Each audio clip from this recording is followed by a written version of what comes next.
नमस्कार, स्वागत है आपका राम कहानी में। रामायण को आदि काव्य कहा जाता है क्योंकि इसमें वैदिक संस्कृत से भिन्न लौकिक संस्कृत में काव्य धारा का प्रवर्तन किया गया है। इसके रचयिता वाल्मीकि आदि कवि कहे जाते हैं। मूल रूप से वाल्मीकि द्वारा लिखी गई रामायण ने 24,000 श्लोक और 7 सर्ग हैं।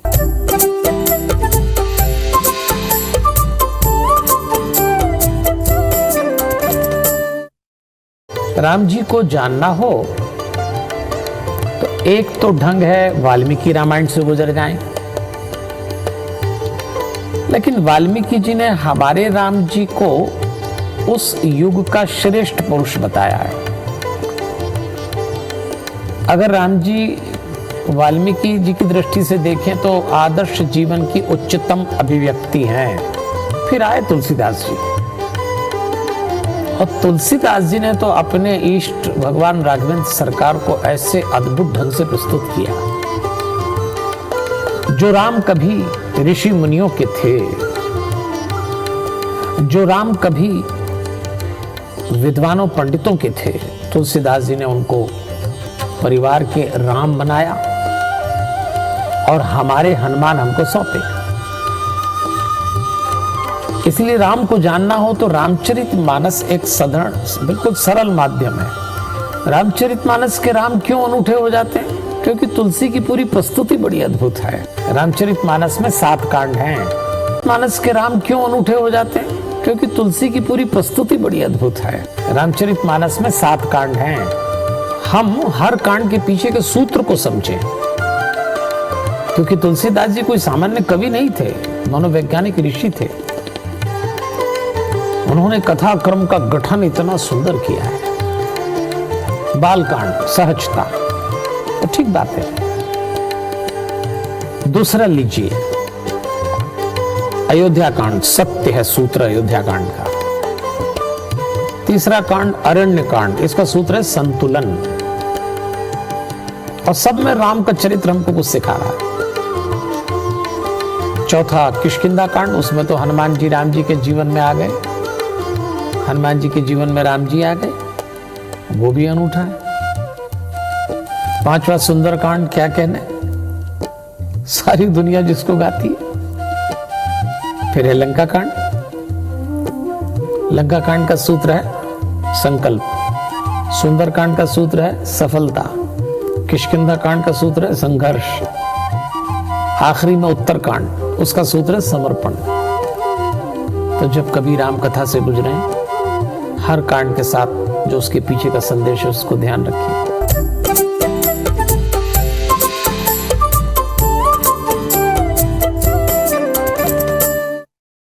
रामायण लगभग 4,80,000 2 शब्दों में बनी है, जो महाभारत के संपूर्ण पाठ की लंबाई का 1/4 या इलियड की लंबाई से लगभग 4 गुना अधिक है। रामायण में 7 कांड भी हैं। बालकांड, अयोध्या कांड, अरण्य कांड, सुंदरकांड, किष्किंध कांड, लंका कांड और उत्तरकांड। और इस तरह से बनकर तैयार है इन पूरी कांड पर आधारित राम कथा कॉरिडोर। राम मंदिर के बगल में ही 25,000 लोगों के लिए सुविधा केंद्र बनाया जा रहा है। इसके साथ ही 50 एकड़ इलाके में छोटे छोटे मंदिर होंगे। त्रेता युग की तरह मंदिर को सजाया जाएगा। मंदिर में बने नक्काशी द्वार खंभों पर रामायण से जुड़े वृत्तांत पर चित्र बनाए जाएंगे, जिस पर नर्तकी और सुंदरियों के चित्र भी होंगे। इसके साथ ही अयोध्या में राम कॉरिडोर बनाया जा रहा है, जहाँ भगवान श्री राम वर्तमान समय में विराजमान है और उनके दर्शन हो रहे हैं।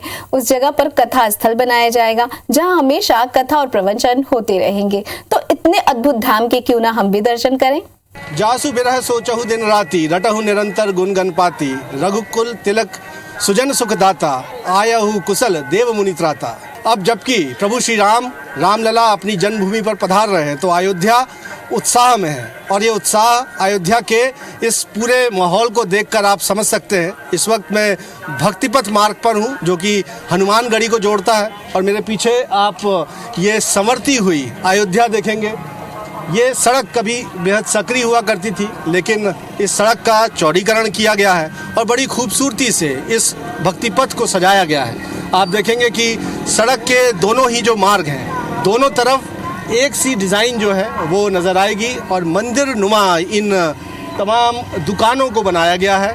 ये वो तमाम व्यापारी हैं जो पीढ़ियों से यहाँ पर गुजर बसर किया करते थे, लेकिन अब चूँकि राम लला अपने मंदिर में विराजमान हो रहे हैं, ऐतिहासिक मौका अयोध्या के पास है। अयोध्या अब विश्व पटल पर छा रहा है, देश दुनिया की प्रसिद्ध धार्मिक पर्यटन की राजधानी बनने जा रहा है। तो आप देखेंगे कि जो विकास कार्य है, बदलती अयोध्या का ये प्रतीक है, जहाँ दोनों ही तरफ सड़क मार्ग के खूबसूरती से इन दुकानों को सजाया गया है। एक सी डिज़ाइन यहाँ पर नज़र आती है और व्यापारी क्या सोचते हैं हम जानने की कोशिश करेंगे इस बदलती हुई अयोध्या को लेकर। हम देख रहे हैं कि गुप्ता जी हैं और मुझे पता चला कि आप व्यापारी मंडल के भी पदाधिकारी हैं, तो आप क्या कहेंगे? दुकानें तो आपकी टूटी होंगी, लेकिन अब बदलती हुई अयोध्या में यहाँ के व्यापारी क्या सोच रहे हैं?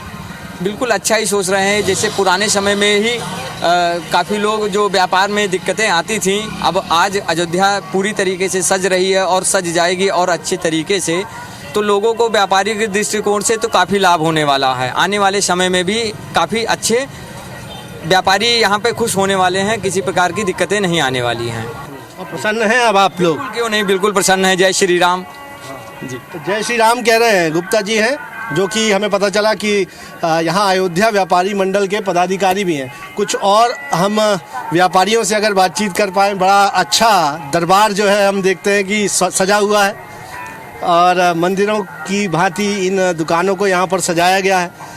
व्यापार भी बढ़ेगा आप लोग का, क्या कहेंगे, कैसा अनुभूति है? बहुत अच्छा हुआ है, सब जो कुछ हुआ सब तो अच्छा हुआ है। आप भी प्रसन्न हैं? कुछ है। देखिए, हनुमानगढ़ी जो है, जो कि कहा जाता है कि जब आप अयोध्या आते हैं तो सबसे पहले दर्शन अनिवार्य है आपके कि आप हनुमान जी के दरबार में अपनी हाजिरी लगा दें। अयोध्या की गलियां जो हैं वो संवर रही हैं, प्रभु श्री राम आने वाले हैं और इसी उत्साह में अयोध्या डूबी नज़र आ रही है। इसी उत्साह में अयोध्या के बाज़ार भी डूबे नज़र आ रहे हैं। कैमरामैन सतीश सराठे के साथ विजेंद्र पांडे, IBC 24, अयोध्या।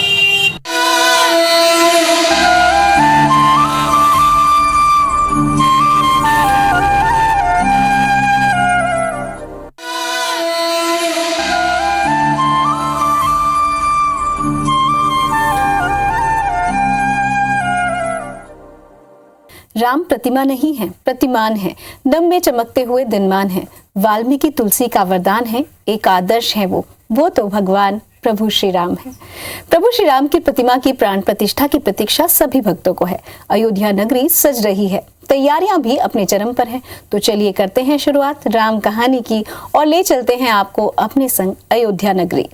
जो सपना लाखों लाख हिंदुओं ने देखा था वो साकार होने जा रहा है। राम लला अपने जन्मभूमि पर बने राम मंदिर में विराजमान होने जा रहे हैं और इस सपने को पूरा करने में तमाम कारीगरों का भी हाथ है, जिन्होंने दिन रात की अथक परिश्रम से इन पत्थरों को तराशा है जो राम मंदिर में लगने जा रहे हैं। मेरे पीछे ये जो बड़ी बड़ी शिलाएं आप देख रहे हैं, ये उन कारीगरों की ओर से तराशी गई हैं जो सिर्फ मेहनताना लेने की नीयत से काम नहीं कर रहे थे, वो राम काज के लिए काम कर रहे थे। चाहते थे कि राम मंदिर निर्माण में उनका भी अहम किरदार हो। और इस वक्त मैं अयोध्या के कार्यशाला का आपको ये दृश्य दिखा रहा हूँ। आप देखेंगे कि कितनी बड़ी संख्या में ये सिद्धहस्त कारीगर हैं। मुख्यतः इनमें यूँ तो राजस्थान से आने वाले ये कारीगर हैं जो राजस्थानी भरतपुरी पत्थर को बारीकी से तराशने का काम कर रहे हैं, लेकिन देश के अलग अलग कोनों से आने वाले उम्दा कारीगर दिन रात यहाँ पर इसी तरह रामकाज में लगे हुए हैं। और आप ये देखेंगे कि युद्ध स्तर पर ये जो काम है यहाँ पर होता है। और इस वक्त हमारे साथ अन्नू भाई हैं सोमपुरा। अन्नू भाई सोमपुरा हैं जो कि रहने वाले तो गुजरात के हैं, लेकिन इन आँखों ने देखा है पहला पत्थर तराशे जाने से लेकर अब राम मंदिर में रामलला के विराज होने का वक्त आ गया है। आप कब से यहाँ पर अन्नू भाई थे और किस तरह से ये काम कार्यशाला में आगे बढ़ा, और इन पत्थरों की खासियत भी बताइएगा। 90 से मैं यहीं हूँ और ये काम सब देख रहा हूँ। ये काम मैंने ही सब करवाया था। मेरा साहब मैं वहाँ से जब निकला था, जब ये राम काज के लिए निकला था, मैंने मरेंगे तो राम के नाम पर मरेंगे, लेकिन मंदिर तो बनाएंगे। देखिए आज तक हमारा सपना पूरा हो चुका है। सपना पूरा हो रहा है। और जब आप आए थे तो बाल आपके काले होंगे, अब बाल जो है वो सफ़ेद हो गए और इतना लंबा अरसा यहाँ पर गुजरा है। मैं जब आया था जब 43 साल की उम्र थी, आज मेरी 84 साल की उम्र है। तो मैं अभी मंदिर बन के देख ही रहा हूँ। रामलला विराजमान भी होंगे 22 जनवरी को, ये भी देखूँगा। तो मेरा सपना पूरा हो चुका है। अब मेरे को जीने की भी बहुत आशा नहीं है। अब रामलला लेंगे तो भी कोई चिंता नहीं है। आप तो राम काज में लगे हुए हैं, तो एक आपको लंबी आयु जो है प्रभु श्री राम देंगे ही सही। इन पत्थरों की खासियत क्या है? हम देखते हैं कि बड़े बड़े जहाँ मंदिर होते हैं उसमें इसी भरतपुरी पत्थर का इस्तेमाल होता है। ऐसा है कि इसके 1000 साल की आयु है। 1000 साल के लिए इसको कुछ होगा नहीं, इसलिए इसको लेबोरेटरी में पास भी किया हुआ है। 1000 साल तक इस पत्थर को कुछ नहीं होगा। और इसमें एक खासियत ये है कि मार्बल में इतनी नक्काशी दिखती नहीं है और इसमें नक्काशी सब पूरी दिखती है, इसीलिए इस पत्थर को पास किया जा रहा है। और हम देख रहे हैं कि बड़े बारीकी से यहाँ पर जो काम है नक्काशी का किया जा रहा है। अच्छा, ये काम भी ऐसा है अनु भाई कि अगर कोई थोड़ी सी चूक हो गई तो उसमें सुधार की गुंजाइश नहीं है, यानी इतना बारीक काम यहाँ पर किया जाना है। तो सपना जो है वो साकार हो गया है। सोचिए कि 45 साल की उम्र में वो यहाँ पर पहुँचे थे, 84 वर्ष के हो गए हैं। लगातार वो यहाँ पर सुपरविज़न इस पूरे कार्य का इस कार्यशाला में करते आए हैं और आज कह रहे हैं कि जो सपना लेकर वो आए थे राम काज के लिए जीवन समर्पित करने का, वो पूर्ण होने को है। और आज इनकी खुशी का ठिकाना नहीं है। इन तमाम कारीगरों के साथ साथ असंख्य हिंदू समाज की भी खुशी का कोई ठिकाना नहीं। कैमरामैन सतीश सराठे के साथ विजेंद्र पांडे, IBC 24, अयोध्या। अयोध्या इन दिनों विकास के नए आयाम छूने की ओर है। अयोध्या श्री राम इंटरनेशनल एयरपोर्ट का प्रथम चरण का निर्माण लगभग पूरा हो चुका है। राम मंदिर के तर्ज पर ही बने एयरपोर्ट में अवध की संस्कृति और इतिहास दिखेगा। 30 दिसंबर को पीएम मोदी एयरपोर्ट का लोकार्पण भी करने वाले हैं। पीएम एयरपोर्ट सहित 18,000 करोड़ के विकास कार्यों की सौगात भी याद देने वाले हैं। तो 30 दिसंबर दिल्ली से पहली फ्लाइट अयोध्या आएगी। इसके बाद 6 जनवरी से दिल्ली अयोध्या के बीच शुरू होगी नियमित फ्लाइट। तो यानी अब बहुत आसान है अयोध्या जाना। 11 जनवरी से अहमदाबाद अयोध्या के बीच हफ्ते में 3 बार फ्लाइट चलेगी। बात करें सुरक्षा की तो इस एयरपोर्ट की सुरक्षा अभेद होगी। तो चलिए कुछ और जानकारी लेते हैं इस एयरपोर्ट की। राम मंदिर में रामलला की प्राण प्रतिष्ठा से पहले देश के प्रधानमंत्री नरेंद्र मोदी अयोध्या आने जा रहे हैं और अयोध्या में उनका कार्यक्रम तय हो गया है। तय जानकारी के मुताबिक 30 दिसंबर को प्रधानमंत्री नरेंद्र मोदी अयोध्या आएंगे और अयोध्या को 18,000 करोड़ के विकास कार्यों की सौगात पीएम मोदी के हाथों दी जाएगी। और सबसे बड़ी सौगात अगर कोई है तो वो श्री राम एयरपोर्ट है जो अयोध्या में बनकर तैयार हुआ है और विश्व स्तरीय ये एयरपोर्ट है। नज़ारा मैं आपको दिखाता हूँ। इस वक्त मैं अयोध्या के एयरपोर्ट पर ही मौजूद हूँ और ये एयरपोर्ट जो है आप देखेंगे कि यहाँ पर भी अयोध्या की सांस्कृतिक विरासत इस बिल्डिंग में जो है साफ नज़र आएगी और इसे भी राम मंदिर की तर्ज पर ही बनाया जा रहा है। उन्हीं पत्थरों का इस्तेमाल जिसका इस्तेमाल राम मंदिर निर्माण में किया गया है उसका इस्तेमाल यहाँ पर आपको मंदिर नुमा इस एयरपोर्ट पर नज़र आएगा। और केंद्रीय जो एविएशन मिनिस्टर है ज्योतिरादित्य सिंधिया, उन्होंने भी ये कहा था कि अयोध्या के इस एयरपोर्ट में अयोध्या की सांस्कृतिक झलक देखने को मिलेगी जो साफ यहाँ पर देखी जा सकती है। और ये 2 फेज़ में अयोध्या का एयरपोर्ट बनाया जा रहा है जिसमें जो फर्स्ट फेज़ है उसमें 65,000 वर्ग फुट का हवाई तल बन रहा है और इसकी क्षमता जो है वो हर घंटे 2 से 3 फ्लाइट की होगी। और फिलहाल एयरपोर्ट जो है 2200 मीटर के रनवे के साथ शुरू हो रहा है और इस पर छोटे विमानों के अलावा बोइंग, एयरबस जैसे बड़े विमान भी उतर सकेंगे। और दूसरे चरण में फिर रनवे की लंबाई जो है वो बढ़ाई जाएगी, इसको बढ़ाकर 3700 मीटर किया जाएगा और उस पर फिर इंटरनेशनल विमान भी सीधे अयोध्या में लैंड कर सकेंगे। और इधर सुरक्षा व्यवस्था की भी खास तैयारियां हैं और 300 से ज़्यादा जवान जो CISF के हैं वो यहाँ पर तैनात रहेंगे। 3 शिफ्ट में तमाम जो सुरक्षाकर्मी हैं उनकी ड्यूटी जो है यहाँ पर लगाई गई है। बड़ी बात यह है कि ये पहली फ़्लाइट अयोध्या को जोड़ने का जो सौभाग्य हम कहें कि एक तरह से इंडिगो एयरलाइन कंपनी को मिला है, और ये इंडिगो की 86th डोमेस्टिक डेस्टिनेशन होगी जहां सीधे पहुंचा जा सकेगा, हवाई मार्ग के ज़रिए पहुंचा जा सकेगा। 30 दिसंबर 2023 को अयोध्या में पहली फ़्लाइट जो है इंडिगो की दिल्ली से पहुंचेगी, और उसके बाद 6 जनवरी से दिल्ली और अयोध्या के बीच सीधी उड़ान शुरू की जाएगी, और उसके बाद 11 जनवरी से अहमदाबाद और अयोध्या को हवाई रूट से जोड़ दिया जाएगा। यानी सबसे पहले दिल्ली से फ़्लाइट जो है 30 तारीख को शुरू होनी है, उसके बाद नियमित उड़ान जो है 6 जनवरी से शुरू होनी है, और फिर अहमदाबाद को सौभाग्य मिलेगा कि वो सीधे रामनगरी अयोध्या से सीधे हवाई मार्ग के ज़रिए जुड़ेगा, और सप्ताह में 3 फ्लाइट भी इंडिगो की ओर से संचालित की जाएगी।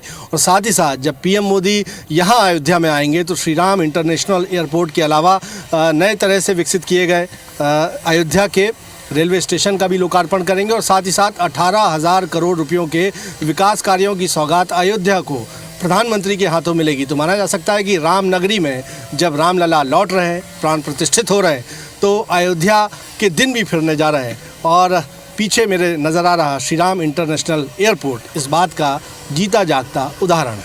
कैमरामैन सतीश सराठे के साथ विजेंद्र पांडे, IBC 24 अयोध्या। दुनिया भर के राम भक्तों के लिए जनवरी 2024 रामलला विराजमान का एक भव्य आयोजन होने वाला है, और जिसके दर्शन के लिए बहुत सारे लोग अयोध्या पहुंचने को आतुर भी हैं। राम मंदिर की ऊंचाई 161 फीट रखी गई है। मंदिर में 394 खंबे होंगे। रामायण से जुड़ी 16 प्रतिमाएं होंगी। सभी फ्लोर 21 फीट का होगा। गर्भगृह का निर्माण भी मार्बल से किया जाएगा। 20 मीटर के दायरे में 6 मार्बल के पिलर बनाए जा रहे हैं।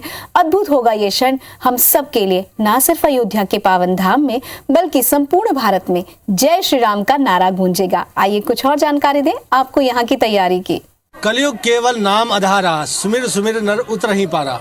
गोस्वामी जी कहते हैं कि राम नाम की महिमा अपरंपार है, और सिर्फ राम नाम का जप करके ही कलयुग में भवसागर से पार हुआ जा सकता है। आज मैं आपको एक ऐसे व्यक्ति से मिलवा रहा हूँ, एक ऐसे राम भक्त से मिलवा रहा हूँ अयोध्या में, जिन्होंने इस चौपाई की महिमा समझ ली और अपना जीवन समर्पित कर दिया राम नाम पे।